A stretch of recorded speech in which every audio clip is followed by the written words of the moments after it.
masuk di bab titrasi asam basa. Nah, titrasi asam basa itu merupakan suatu metode di mana untuk penentuan konsentrasi suatu larutan, dari larutan lain yang sudah diketahui konsentrasinya.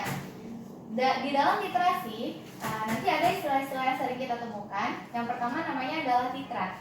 Titrat itu adalah zat yang akan diketahui konsentrasinya, letaknya di Erlenmeyer. Nah, yang kedua ada namanya titran atau pentitrasi atau larutan standar. Nah, ini adalah zat yang sudah diketahui konsentrasinya dan itu letaknya di buret. Nah, yang ketiga nanti kita juga akan menemukan istilah titik ekivalen.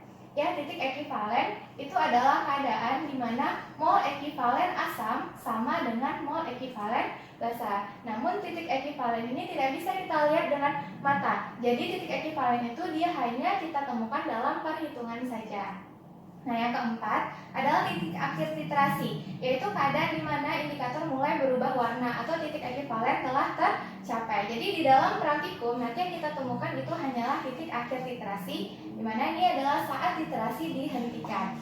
Nah, dalam titrasi asam basa ada perhitungan yang kita gunakan. Nah, biasanya kita menggunakan konsep mol asam kali dengan valensi asam sama dengan mol basa kali dengan valensi basa. Nah, di mana mol asam ini bisa kita jabarkan rumusnya, yaitu menjadi molaritas asam kali dengan volume asam. Nah, selanjutnya kita kali dengan valensi asam. Dan mol basa bisa kita jabarkan rumusnya dengan molaritas basa kali volume basa kali valensi basa.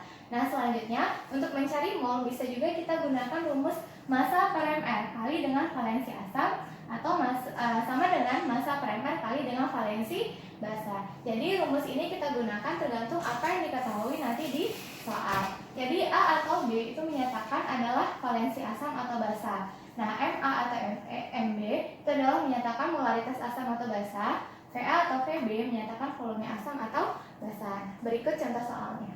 Nah, berikut adalah contoh soalnya. Yang pertama, sebanyak 10 mili HCl yang tidak diketahui konsentrasinya dititrasi dengan larutan NaOH 0,1 molar.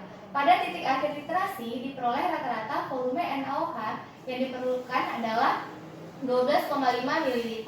Hitunglah konsentrasi HCl yang dititrasi. Jadi berdasarkan soal ini bisa kita buat yang diketahuinya 10 mili HCl. HCl ini adalah asam, ya. Maka diketahui volume asam sebanyak 10 mili. Nah, selanjutnya konsentrasinya dititrasi dengan larutan NaOH 0,1 molar. Berarti NaOH ini adalah basa. Nah, konsentrasinya 0,1 molar berarti Mb itu 0,1 molar. Pada titik akhir titrasi diperoleh rata-rata volume NaOH.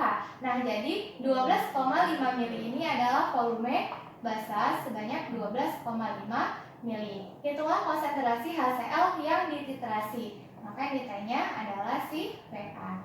Nah, berdasarkan soal yang diketahui adalah VA, MB, VB, dan MA. Maka bisa kita pakai rumus yang MA kali VA kali A sama dengan MB, VB, B. Nah, kalau untuk A dan B, HCl ketika kita ionisasikan dia kan jadinya H plus tambah Cl-. Maka dapat kita ketahui kalau valensi asamnya sama dengan 1 karena H plusnya ada 1. Ya, kalau untuk basa NaOH itu kan ketika diionisasikan Na plus tambah OH-. Nah, OH-nya juga ada 1, maka valensi basanya juga 1. Ya, Ma yang mau kita cari, Va adalah 10 mili, valensi asamnya 1 sama dengan Mb 0,1 kali Vb-nya 12,5 kali B-nya sama dengan 1. Maka dapat 10 Ma sama dengan 1,25. Nah, maka Ma-nya adalah 1,25 per 10, berarti dia 0,125 molar. Jadi artinya konsentrasi HCl yang dititrasi sebesar 0,125 molar. Lanjut kita di soal nomor 2, yang dimana soalnya kan perhatikan data hasil titrasi antara larutan CaOH2 dengan HCl 0,18 molar berikut. Nah, dia disajikan tabel, ada 3 buah percobaan, dimana volume CaOH2-nya ada 3 buah juga, dan volume HCl-nya ada 3 buah juga. Jadi berdasarkan data tersebut, massa CaOH2 yang bereaksi adalah MrCaOH2 diketahui 74. Berarti bisa kita buat yang diketahui HCl 0,18 molar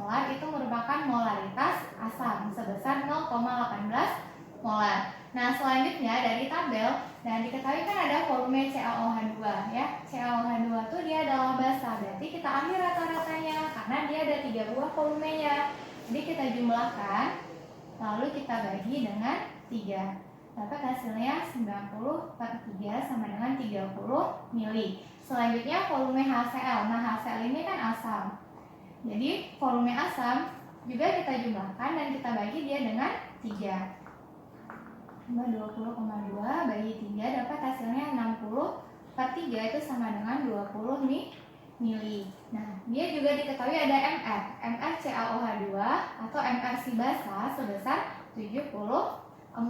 Nah, selanjutnya karena dia ditanya adalah massa,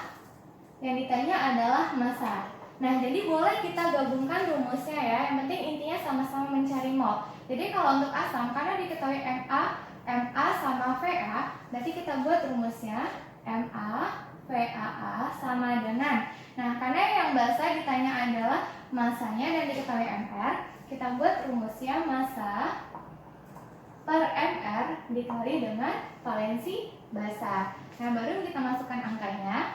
Ma 0,18, Va-nya diketahui 20, valensi asam. Karena HCl di sini H plusnya ada 1, berarti valensi asamnya 1. Nah, itu sama dengan massa yang mau kita cari per Mr-nya 74 kali dengan valensi basa. Nah, karena di CaOH2 OH-nya ada 2, maka valensi basanya ada 2. Selanjutnya kita kalikan 0,18 kali 20 adalah 3,6 sama dengan ini massa per, ini dicoret aja ya, 37 dapat ya 37, maka dapat kita massanya itu sebesar 133,2. Nah, jadi kalau untuk satuan massa karena volume yang digunakan di sini adalah mililiter, maka ini massanya setara dengan miligram. Jadi kalau dia ditanya dalam gram, maka kita bagi dengan 1000 ya. 133,2 per 1000 gram itu dia sama dengan 0,1332 gram. Nah, seperti itu. Selanjutnya kita masuk di kurva titrasi ya. Jadi kalau untuk membuatkan kurva titrasi kita harus tahu dulu titrasinya antara apa dengan apa. Nah, yang pertama ini dia ada antara asam kuat dengan basa kuat ya. Berarti dari asam kuat dengan basa kuat. Nah, karena titrasinya ini oleh basa kuat, maka yang di bawah ini adalah volume basa kuat.